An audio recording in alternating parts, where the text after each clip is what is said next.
आसंताकाली देशव्यापी साधारण धर्मघट को बाम दल मानकर समर्थन। धर्मघट डाकरारे ओडिशार प्रमुख बामपंथी दल सीपीआई, सीपीआईएम, सीपीआईएमएल, लिबरेशन और ऑल इंडिया फॉरवर्ड ब्लॉक इत्यादि संपूर्ण सफल करने को आह्वान देइछन्ति।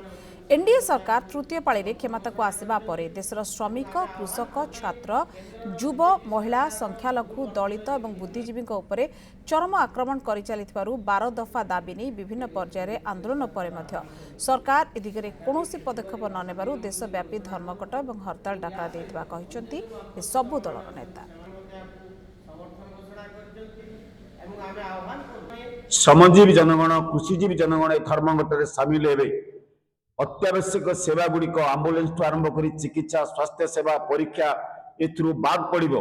आमे ओडिशावासी को निवेदन करछु जे 26,000 टंकार मासिक मजूरी, श्रम कोड बातिल, एमएसपी को आईनगत ग्यारंटी, विद्युत सेवार घरेकरण बिल बातिल एवं ता सहित वीवी रामजी जनविरोधी बिल बातिल। ए तमाम जीवन जीविकार प्रसंग उपर राज्यवासी समर्थन दिंतु, सफल करंतु। हजार हजार संख्यार से दिन बंद भली परिस्थिति सृष्टि करने आम गणमाध्यम जरिया निवेदन जनाऊ।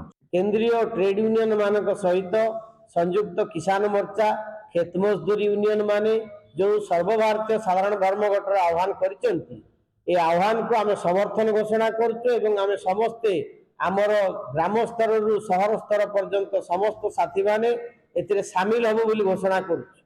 या सहित ओडिशा रे अन्य जो वामपंथी दल माने अछंती सेमाने मध्ये आ प्रति समर्थन घोषणा करिसंती। कांग्रेस मध्ये आ प्रति समर्थन घोषणा करिछि। अन्य जो राजनीतिक दल माने अछंती तांको मध्ये आमे निवेदन करूछु समस्त एकजुट होई राजरास्ता को आसीबा उचित।